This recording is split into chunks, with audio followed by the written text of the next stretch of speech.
Dios y la patria se abre la sesión.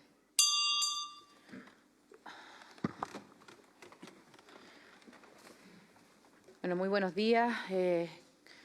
Harto saludando a la senadora Ensberger, a los senadores Durresti, al senador Arayas, a la Secretaría, a cada uno de nuestros asesores, asesoras, a la ministra Secretaria General de la Presidencia, Macarena Lobos, que se encuentra presente. Por supuesto, vamos a recibir en audiencia y, por lo tanto, saludo al señor Marcelo Carvalho. Y le voy a dar la palabra al señor secretario para ver si hay cuentas o varios. Buenos días, presidenta, señoras y señores senadores. En la sesión del día de hoy no hay cuenta. Corresponde entonces escuchar, de acuerdo con lo acordado por la comisión, en primer lugar, a la ministra secretaria general de la Presidencia, quien se referirá acerca de las razones y antecedentes que tuvo en consideración el Gobierno para designar al candidato destinado a ocupar el cargo de consejero del Consejo Directivo del Servicio Electoral, señor Marcelo Carvalho Ceroni. También, a continuación, de acuerdo con el protocolo que rige estas proposiciones de nombramiento, se escuchará y recibirá en audiencia al candidato. Eso, señora presidenta, la Secretaría tiene preparada una breve relación de esta materia. Ok, muchísimas gracias, señor secretario. Le damos la palabra entonces a la ministra Macarena Lobos. Muchas gracias, presidenta. Por su intermedio, saludar a los senadores y senadoras, a la Secretaría, al candidato Marcelo Carvalho. Tal como lo planteaba el secretario de la Comisión, estamos aquí nuevamente hace un par de semanas, ¿no es cierto?, cumpliendo el mandato constitucional.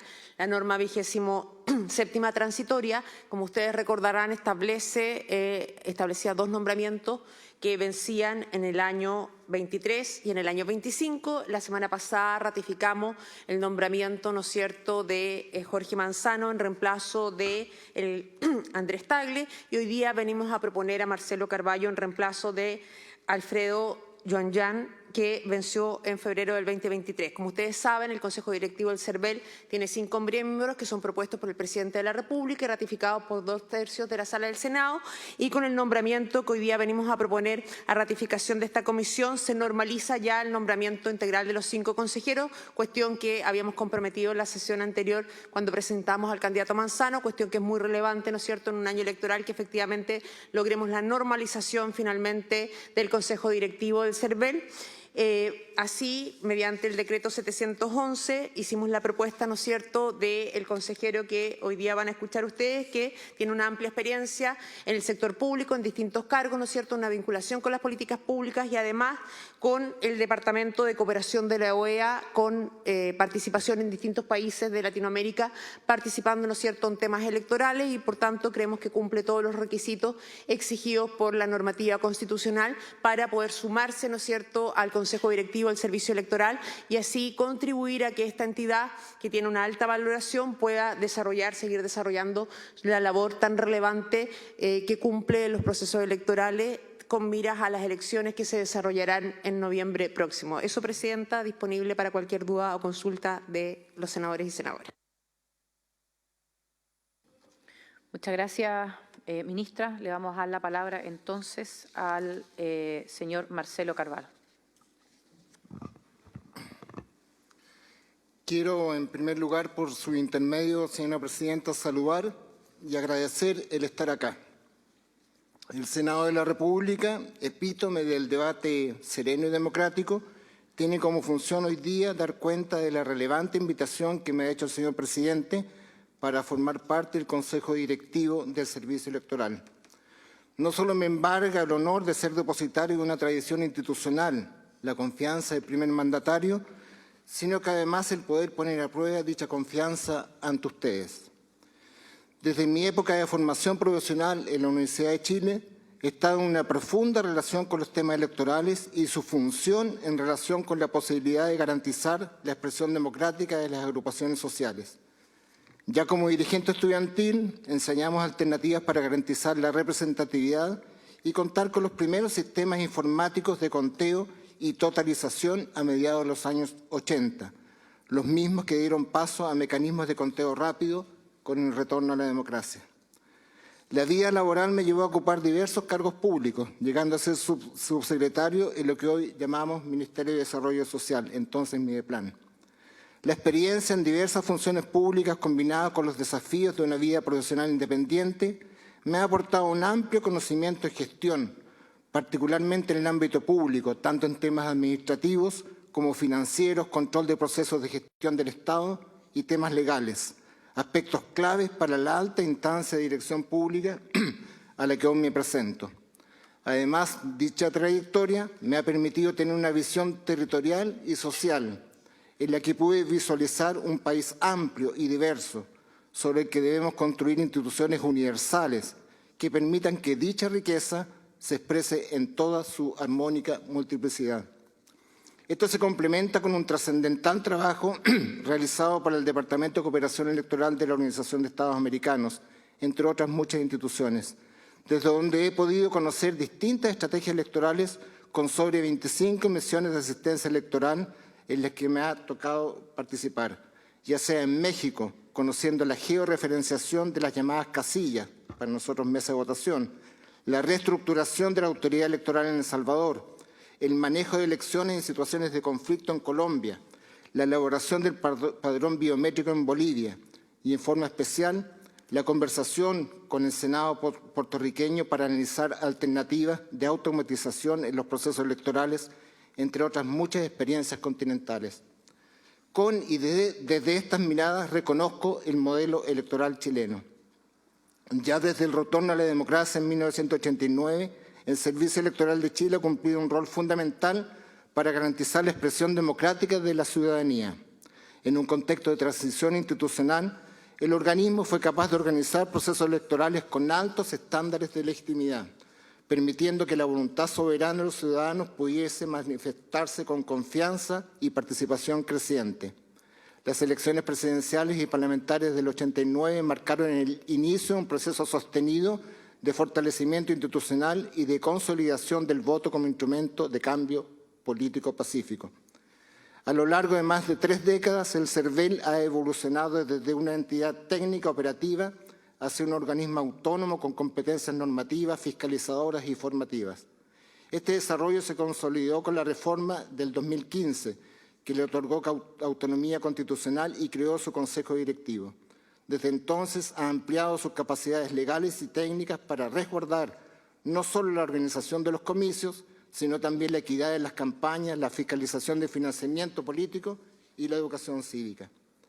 Entre los hitos institucionales destaca la introducción del voto voluntario en el 2012, luego la restitución del voto obligatorio en el año 23, la implementación del sufragio en el extranjero y la modernización del padrón electoral mediante herramientas digitales. Además, el CERVEL ha trabajado en la georreferenciación de locales de votación. Hoy día nuestras mesas de votación están a 3-4 cuadras de nuestros domicilios. La digitalización de actas, la trazabilidad de resultados y la incorporación progresiva de criterios de inclusión como el acceso al voto de personas privadas de libertad y de ciudadanos con discapacidad. El CERVEL ha enfrentado en años recientes desafíos muy crecientes vinculados a la desinformación electoral, la sofisticación tecnológica de las campañas y la necesidad de responder con celeridad y transparencia a las expectativas de la ciudadanía. En este contexto, informes nacionales e internacionales coinciden en destacar su alto nivel de confianza pública, su profesionalismo y su capacidad para sostener la legitimidad democrática del sistema electoral chileno. En este sentido, el CERVEL no solo ha sido un ejecutor de elecciones, ha sido un garante institucional de la soberanía popular y un pilar clave para la estabilidad del régimen democrático. Así, el Servicio Electoral ha logrado consolidarse como una de las instituciones con mayor nivel de confianza ciudadana en el país y en la región. Según un informe Latinobarómetro del 2024, un 60% de la población manifiesta confiar en esta institución, posicionándola como la más valorada en su tipo en América Latina. Esta legitimidad institucional se ha visto reforzada por su autonomía constitucional, la profesionalización de sus procesos y la solidez de los actos eleccionarios. No obstante, el reporte Barómetro de Acceso a la Información del año 22 también reveló debilidades significativas en los tiempos de respuesta de la institución. Aunque el CERVEL obtuvo un 71,6% de aprobación en transparencia, la dimensión entrega oportuna referida a respuestas a consultas ciudadanas e institucionales solo alcanzó un 37%. Esta tendencia se mantuvo o incluso se acentuó en el periodo 23-24, según informes recientes que evidencian un aumento de respuestas informales y demoras en la entrega de información. En otro ámbito, apreciamos una creciente amenaza de desinformación y noticias falsas, particularmente durante procesos electorales, frente a las cuales se evidencian las limitaciones que el actual marco legal impone al CERVEL en materia fiscalizadora. En este contexto, he podido reflexionar sobre 4 aspectos posibles de mejora que pueden ser abordadas desde las facultades establecidas para el Consejo Directivo. Uno de los desafíos más urgentes es enfrentar el sistema que enfrenta el sistema electoral chileno es el de la desinformación. La difusión de noticias falsas y contenido manipulado durante las campañas electorales afecta directamente a la calidad del debate público y la confianza en los resultados. Durante el plebiscito del 2022 se registraron más de 200 denuncias por desinformación, sin que existieran mecanismos legales para investigar o sancionar dichas prácticas. El abordaje de este tema no ha tenido respuesta a nivel mundial, ello debido, entre otros, al rol de las grandes compañías internacionales cuyo autocontrol no ha dado el resultado esperado. La dimensión de esta problemática es de principal relevancia y para enfrentarla se requiere una reflexión muy profunda, buscando generar estrategias conjuntas que involucran al Estado, partidos políticos y centros de pensamiento. Asimismo, puede ser necesario mirar la creación de una entidad permanente de monitoreo digital, capaz de identificar tendencias de desinformación en las redes sociales, establecer protocolos de reacción rápida y coordinar respuestas institucionales eficaces. Paralelamente, el país podría establecer alianzas con organismos internacionales especializados en alfabetización mediática para impulsar campañas educativas que fortalezcan la capacidad ciudadana de detectar y resistir los efectos de manipulación informativa. En esta dinámica podría ser posible evaluar espacios para reformarse una mejora en las capacidades de CERVEL en estas materias. En un segundo aspecto, la incorporación de tecnología a los procesos electorales representa una oportunidad para mejorar la eficiencia, la seguridad y la participación ciudadana. El padrón electoral ha avanzado en su digitalización, pero aún existen brechas en accesibilidad, trazabilidad y el mayor control sobre los actos de transhumancia electoral, las que pueden alterar eventualmente resultados, sobre todo en las comunas de menor tamaño. Por otra parte, el debate sobre el voto electrónico sigue abierto, lo que pone en alerta al sistema para evaluarlo, entre otros, evaluar mecanismos que incorporen automatización del proceso de emisión de votos, sobre todo en aspectos como el reconocimiento de la identidad del votante. La existencia de convenios entre el CERVEL y universidades podría generar espacios para desarrollar prototipos de voto electrónico auditables, transparentes y seguros. Estos sistemas podrían aplicarse en pilotos muy acotados, como elecciones sectoriales o sufragio en algunos puntos como el extranjero. En todo caso, la implementación de estas tecnologías deberían respetar principios fundamentales, como la confidencialidad del voto, la verificabilidad de los resultados y la auditabilidad del proceso. Asimismo, sería necesario evaluar la infraestructura digital en zonas rurales, garantizando que la innovación no profundice brechas territoriales ya existentes. En un tercer aspecto, el fortalecimiento de las funciones fiscalizadoras de CERVEL es esencial para asegurar la equidad de la competencia electoral y la transparencia en el financiamiento político. Actualmente el organismo enfrenta limitaciones para aplicar sanciones efectivas ante las infracciones como omisiones en rendiciones de cuenta o ingresos irregulares de las campañas. De ahí que parece relevante evaluar reformas legales que otorguen al CERVEL la facultad de aplicar sanciones automáticas ante incumplimientos formales. Se propone evaluar cómo revisar el tipo de sanciones según gravedad y reiteración, junto con una posibilidad de evaluar institucionalizar un sistema de auditorías aleatorias a partidos políticos de campaña, cuyos resultados sean públicos y verificables. Para potenciar esta labor es clave formalizar convenios con entidades como el Servicio de Impuestos Internos y el Registro Civil, permitiendo el cruce de datos y el fortalecimiento de las capacidades de fiscalización cruzada.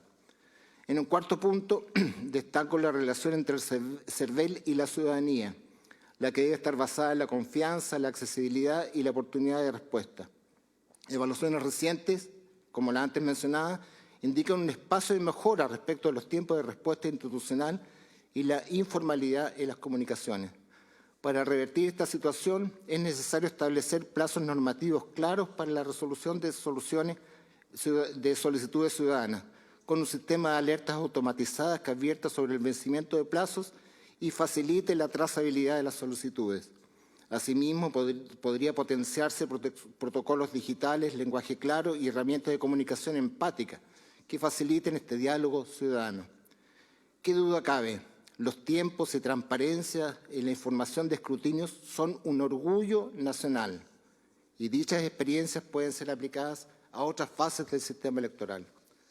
Por su intermedio, señora presidenta, finalmente me dirijo a las y los senadores para expresar mi profunda valoración por el pluralismo, base central de un sistema democrático.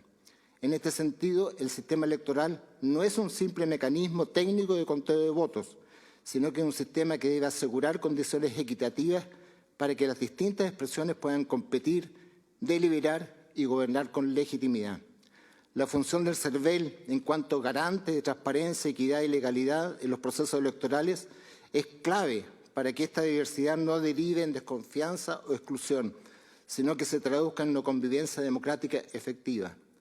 Por ello, mi compromiso no es solo con un determinado arco político, sino que con la institucionalidad toda, para aportar en la consolidación de democracias diversas y sólidas. Termino agradeciendo a Alfredo Lloviñán, a quien posiblemente me corresponderá suceder, y a todas y todos los consejeros, directivos y funcionarios de CERVEL por su aporte a la consolidación del sistema democrático nacional. Muchas gracias.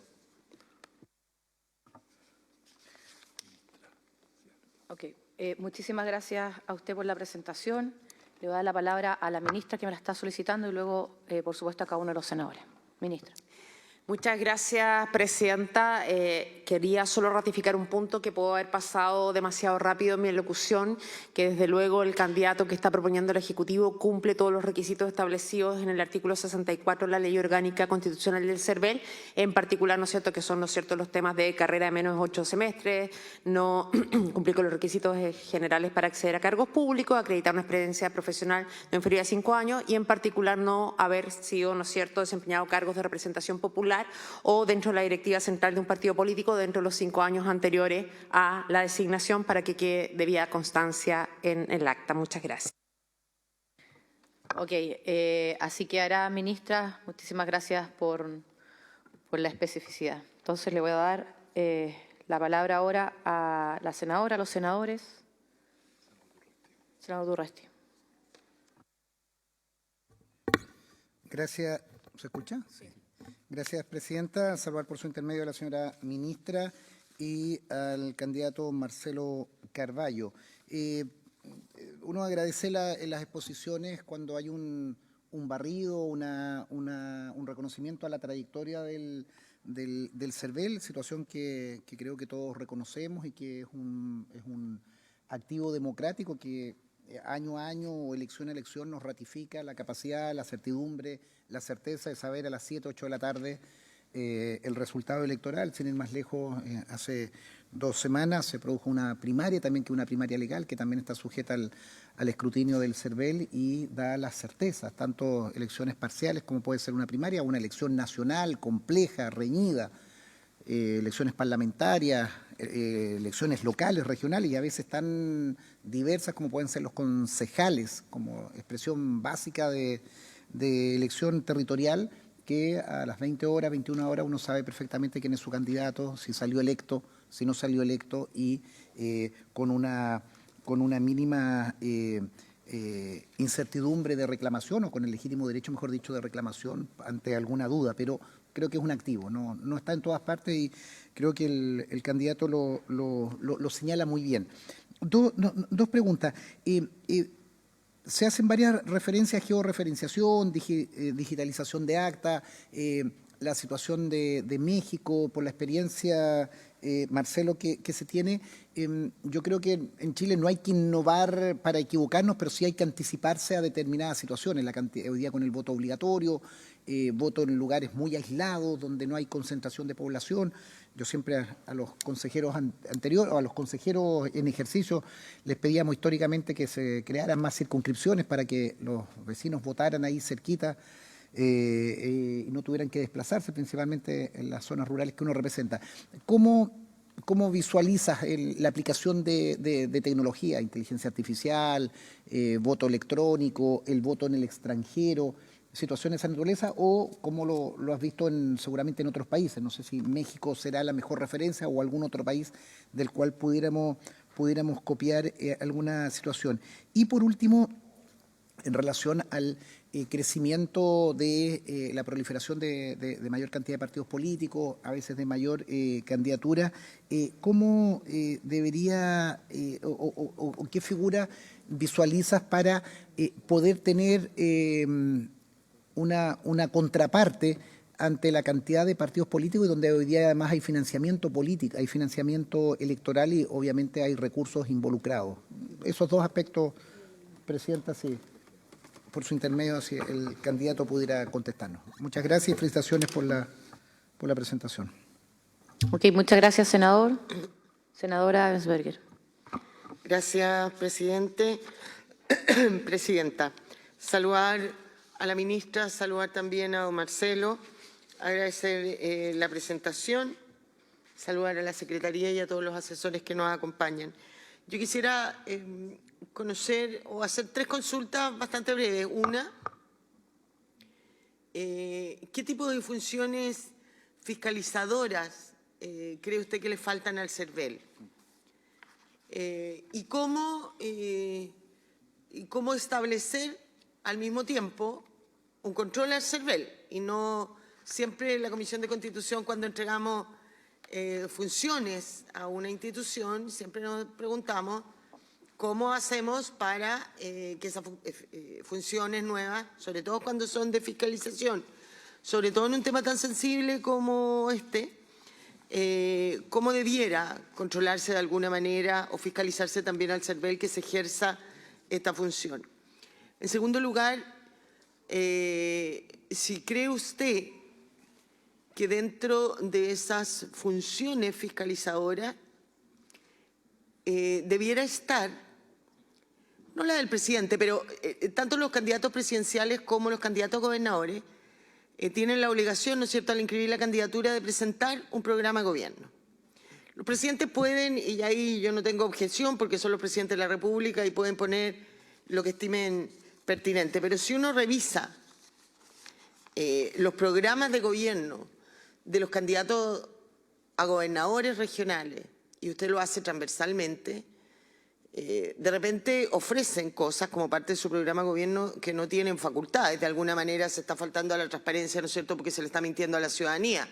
Cuando un candidato a gobernador le dice a la ciudadanía que si es electo va a solucionar todos los problemas en materia de seguridad, cuando la seguridad en la región está entregada a los delegados presidenciales, ya los seremis hoy de seguridad.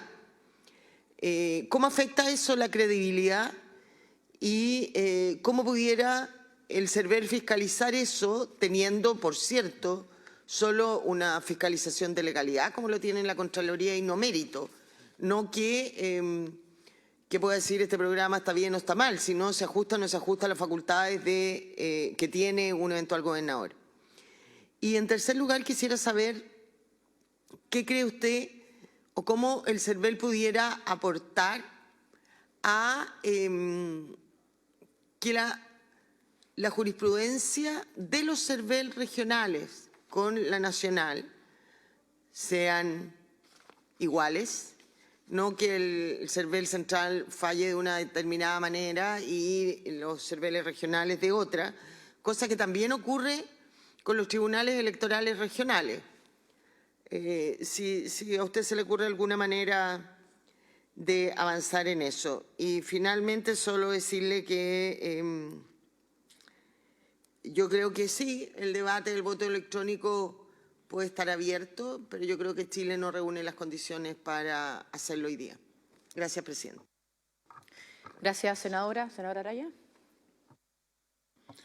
Gracias, presidenta. Por su intermedio, saludar a la ministra que nos acompaña y al candidato. Estaba mirando su exposición y me gustaría preguntarle, porque usted señaló que dentro de las 4 reflexiones que había visto, espacios de mejora, hacemos una referencia que es un tema que sin duda va a estar muy de moda, que dice relación con las noticias falsas y el uso de inteligencia artificial. Entonces, me gustaría que pudiera explicarnos un poco más de qué manera el CERVEL pudiera, entre comillas, tener algún cierto grado de regulación respecto a este tipo de publicidad, sobre todo viendo lo que pasó en las últimas elecciones en Argentina.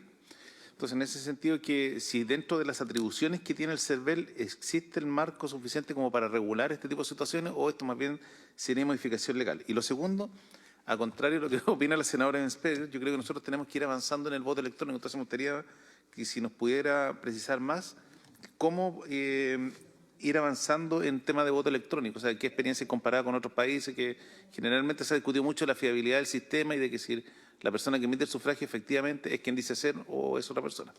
Gracias, presidenta. Gracias, senador. Por último, quiero tomar la palabra para, primero, agradecer que en su presentación hayan propuestas de mejora al servicio y que las asuma como desafío y que estén dentro, evidentemente, de lo que podría corresponderle por sus facultades al Consejo Directivo. La desinformación en cualquier organismo público es letal, porque no solamente lo que no se cuenta no existe, sino que aquí estamos hablando de quien resguarda en definitiva nuestra democracia y nuestros procesos electorales.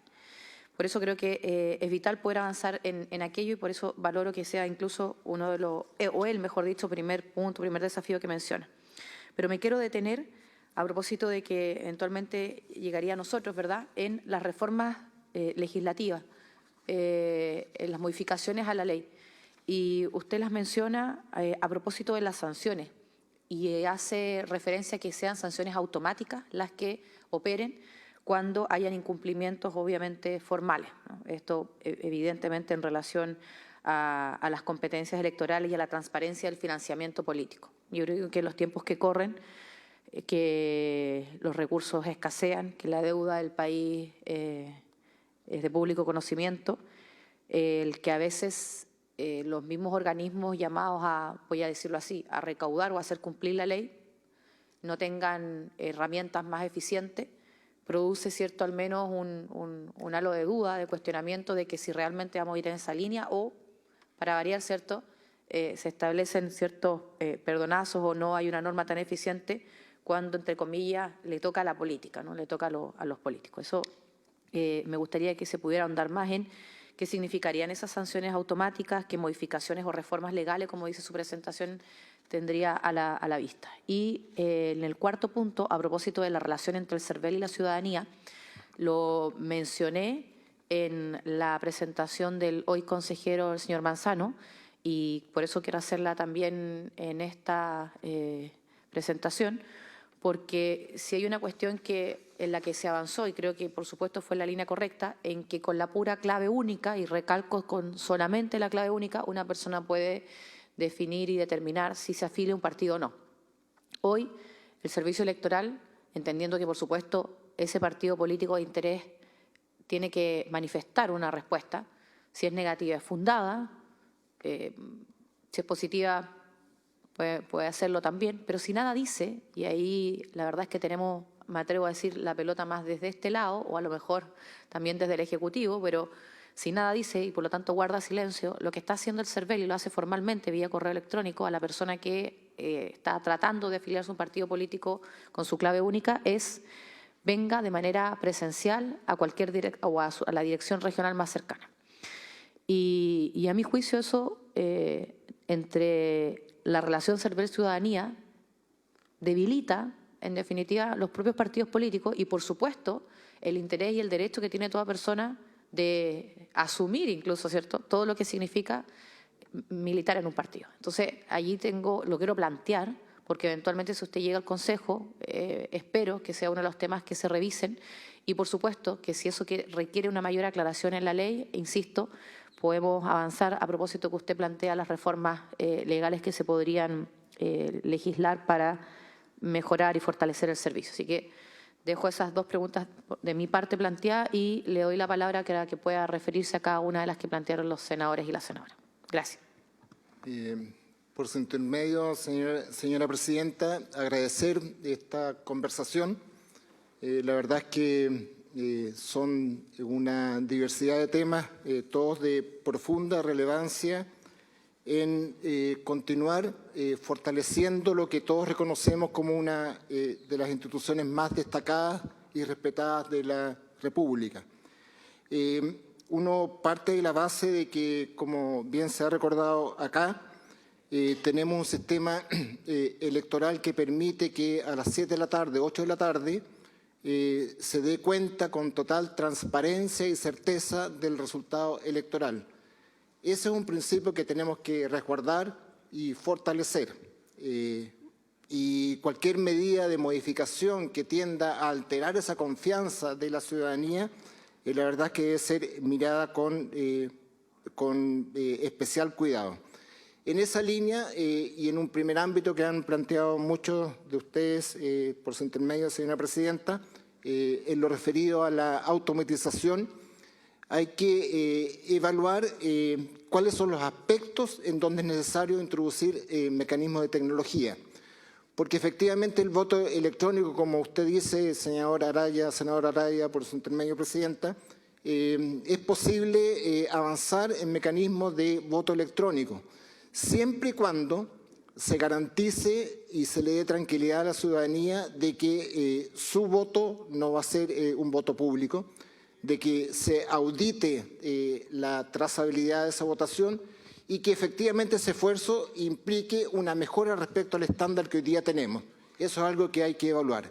Sin embargo, es posible avanzar en procesos de autentificación del ciudadano que va a votar, que hoy día nosotros sabemos, se hacen largas filas, hay un libro todavía que hay que ir mirando página a página, donde la persona busca al votante, se presenta el carnet de identidad, se le queda el carnet de identidad en la mesa, es decir, hay un tema procedimental que podría tener fácilmente con un aparato electrónico ser resuelto de modo mucho más expedito. Entonces, yo creo que lo que tenemos que hacer acá es evaluar qué aspectos de automatización durante el proceso electoral, particularmente en la votación, pueden ser incorporados de manera de garantizar esta identidad del votante, garantizar que el voto efectivamente es un voto secreto y que es auditable y se puede proceder en su trazabilidad completa.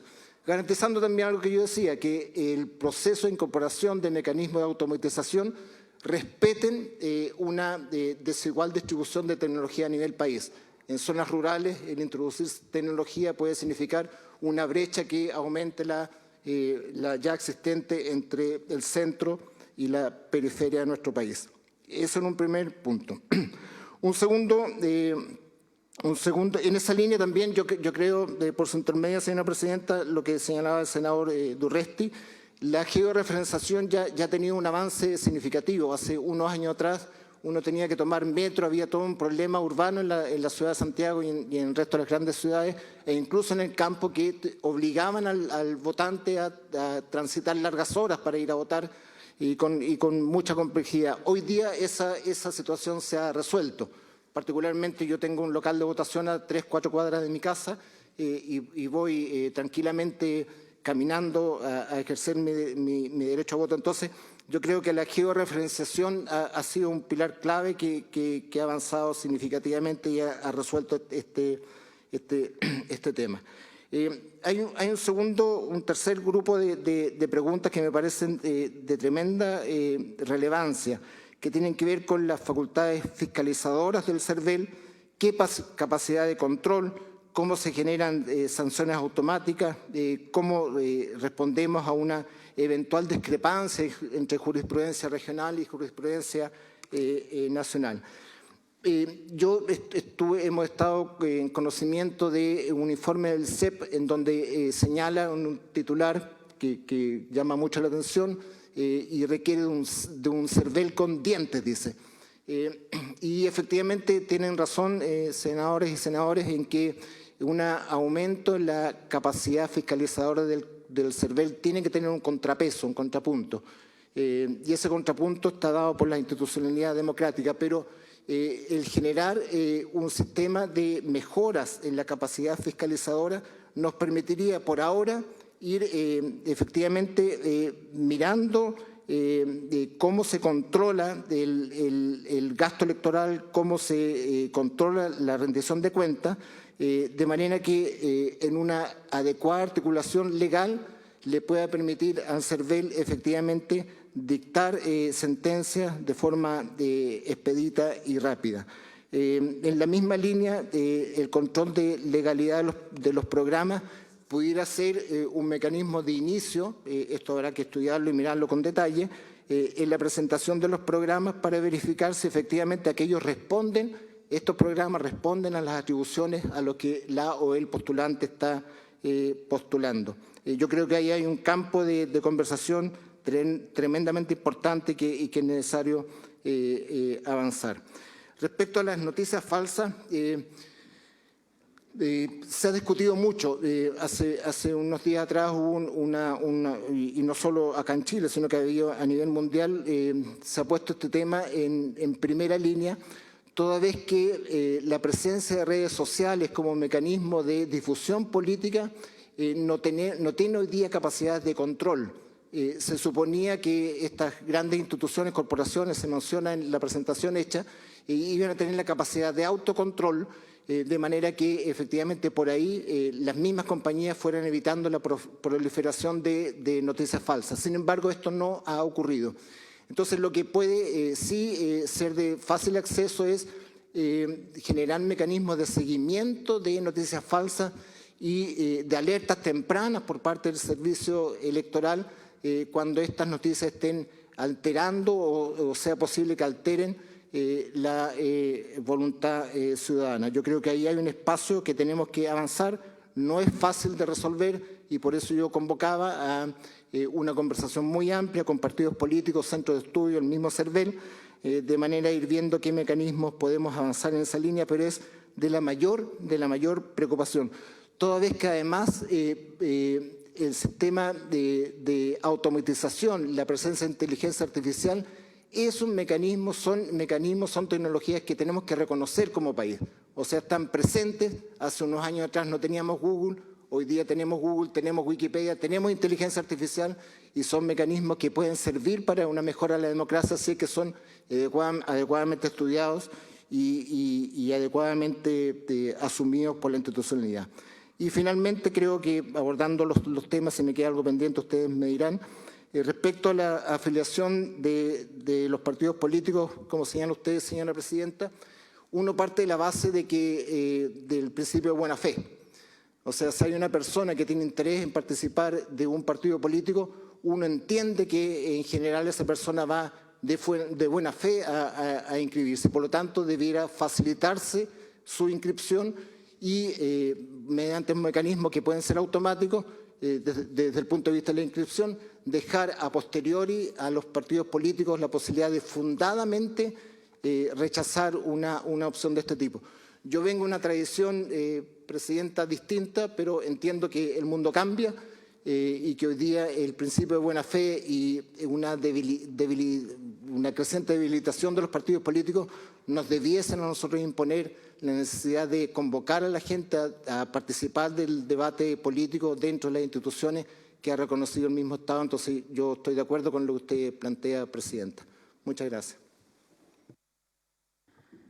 Muchísimas gracias a usted por su respuesta. Senadores, senadoras, ¿alguna duda? Sí, senadora Esberger. Sí, que se me quedó en el tintero hace un tiempo atrás cuando discutimos la reforma constitucional que pasamos de voto obligatorio de voto voluntario a lo obligatorio. Tuvimos en la comisión, no me acuerdo si fue en esta o en la de gobierno, al entonces presidente Andrés Tagle, y hablamos de lo que debiera ser la ley que regulara la reforma constitucional.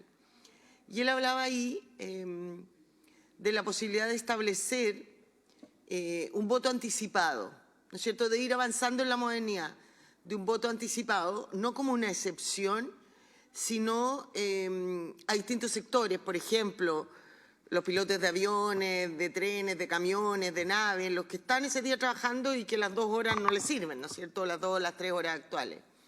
Que pudiera también ser para todos los que trabajan, la Fuerza Armada, Carabineros, la PDI y los que trabajan ese día, etcétera. Quisiera conocer su opinión respecto a eso y también él planteó una posibilidad, bueno, hoy día todavía estamos sin sanción, esperamos tenerla porque voto obligatorio sin sanción es voto voluntario y el gobierno hoy día nos tiene metido ahí en una especie de chantaje. Pero bueno, es harina de otro costal que no le corresponde a usted ahí. Pero él decía, partiendo de la base que el voto obligatorio tiene que tener una sanción, que él cree que sería bueno cambiar todo el tema administrativo del cobro de la multa.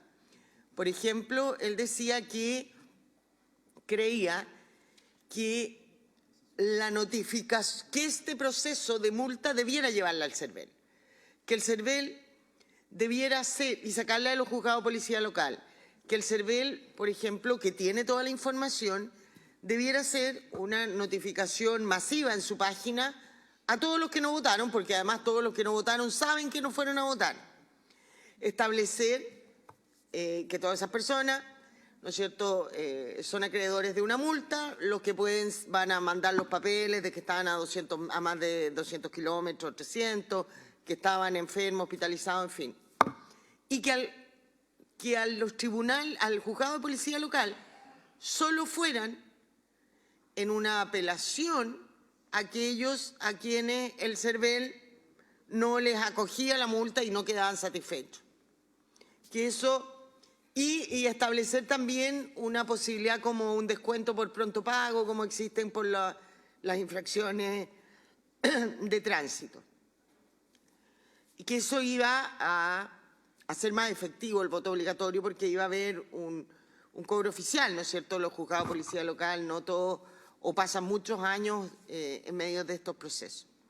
Quisiera conocer su opinión respecto de estos dos temas. Gracias, senadora. Antes de dar la palabra, quiero saludar a las alumnas y los alumnos que nos acompañan acá en el Senado. Son del Colegio Portaliano, de la Comuna San Felipe, de la región de Valparaíso, de las directivas de 7º básico a 4º medio. Y el presidente Mateo fue una promesa de su campaña, así que partió bien, presidente, cumpliendo el compromiso que están acá y son invitados por el senador Rojo Edwards. Así que bienvenidos al Congreso Nacional. Le doy la palabra entonces para que pueda referirse a la pregunta de la senadora. Por su intermedio, señora presidenta, al presidente Mateo no tendríamos que sancionarlo por incumplimiento de campaña. Así que saludos, presidente, y a todos las y los estudiantes que nos acompañan. Por su intermedio, señora presidenta, lo que usted plantea, senadora, respecto al voto adelantado, es una iniciativa que es digna de ser evaluada. Hay experiencias en países en donde esto se ha aplicado con excelentes resultados y por lo tanto no tenemos por qué no mirarlo con atención. Como usted bien señala, en un principio en contextos acotados para ir viendo su efectividad en determinadas profesiones u oficios o en determinadas localizaciones, pero efectivamente bajo el principio del ejercicio al derecho al sufragio podríamos ir avanzando en este mecanismo con lo que yo estoy tremendamente de acuerdo y si es necesario impulsar esa discusión en el Consejo, por supuesto, yo lo acojo a plenitud. Con respecto a las multas, usted tiene razón por su intermedio, señora presidenta, estamos en una coyuntura sobre la que no me voy a pronunciar, claro, pero efectivamente podemos para efecto de que la sanción sea efectiva, buscar mecanismos para facilitar el cobro y que esa sanción efectivamente tenga el efecto que busca tener. Mientras exista la sanción y si no es aplicable, la verdad es que no hay sanción. Entonces, mecanismos como que usted señala son también posibles de ser considerados para una evaluación porque apuntan en la dirección correcta de facilitar el trámite y efectivamente lograr que la mayor cantidad de ciudadanos vayan a votar. Así que yo agradezco su observación por su intermedio, señora presidenta. Muchísimas gracias. Sí, senador Durresti. Presidente, solo como un tema de comisión, creo que en varias de las concurrencias de propuestas de candidato del CERVEL o en discusiones que hemos hecho del CERVEL, surge la institución de la multa y principalmente más que la multa, el decretar o no la multa, la operatividad de esa multa en los juzgados de policía local. Y podríamos tal vez acordar como comisión, aprovechando que está la ministra, o oficiar si corresponde, tenemos las facultades de ver cómo se produce esa situación. Nosotros muchas veces decimos establecemos la multa por el no sufragio, pero no sabemos cuánto se cumplen. Nos han llegado situaciones, conociendo a juzgados de policía local, de, no sé, gente con 89, 90 años y terminan con una sanción que es una situación absolutamente desproporcionada versus alguien que no cumplió teniendo todas las condiciones. Entonces, o en otros lugares en que contaban también jueces de policía local que les envían en un pendrive prácticamente toda la información de los que no votaron y creo que hay una situación que no se condice si se pierde la capacidad disuasoria de la multa y esta no se ejerce o si se ejerce arbitrariamente en contra de un adulto mayor o alguien que está postrado o alguien que no pudo ir a votar porque no podía y no porque no quiere, se sustrae de ese proceso, pierde protagonismo. Entonces, no sé si se puede hacer algo de eso, solo como una referencia también a título de los juzgados de policía local. Nosotros en la reforma de la Superintendencia de Medio Ambiente, en la Comisión de Medio Ambiente, estamos discutiendo el poder trasladar a los juzgados de policía local todos aquellos procesos sancionatorios por ruido.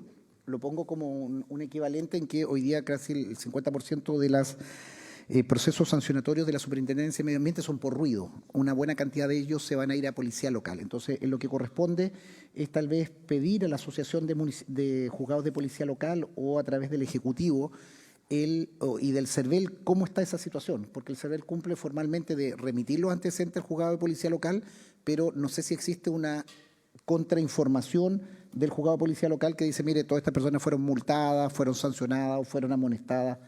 Entonces, no sé si le parece, Presidenta, que pudiéramos buscar una fórmula para tener esa información a disposición para alguna reforma legal o alguna otra situación.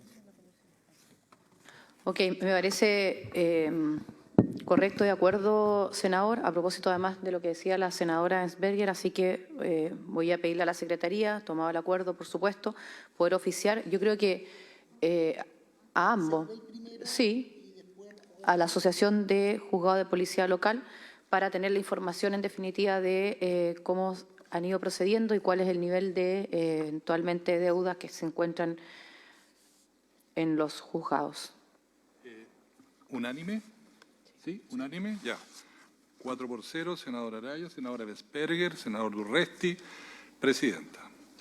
Ok, nuevamente ofrezco la palabra. Ministra, ¿algo más? No. Ok. Entonces, voy a someter a votación la proposición del señor Presidente de la República para designar en el cargo de consejero del Consejo Directivo del Servicio Electoral a don Marcelo Carvalho Ceroni por el plazo de 10 años en reemplazo del consejero señor Alfredo Yoyanet Rondón, de acuerdo a lo dispuesto en el artículo 94 bis de la Constitución Política de la República. Señor secretario, tome la votación. Gracias, señora presidenta. Señor Araya. Secretario, estima que el candidato cumple con los requisitos para el cargo. Bien. Senadora Ensberger. A favor, entendiendo que cumple con todos los requisitos y agradecer la presentación y la respuesta a todas las consultas efectuadas. Bien. Senador Durresti. A favor de la proposición y también valorar la respuesta y la innovación de las sugerencias que plantea para el servicio. Presidenta. A favor, señor secretario, entendiendo también que el candidato cumple con todos los requisitos legales, constitucionales y, por supuesto, agradecer también las propuestas que trajo, los desafíos que le tocará asumir en el Consejo y le deseo que le vaya muy bien. Muchas gracias, señor secretario. Bien. Resultado de la votación. La comisión, por la unanimidad de sus miembros presentes, los 4 senadores ya indicados, aprueban la proposición formulada por el Presidente de la República y así se informará a la Sala del Senado. Ok, muchísimas gracias entonces, ministra, a los senadores, a las senadoras, y por haberse cumplido el objeto de la sesión, se levanta. No voy a...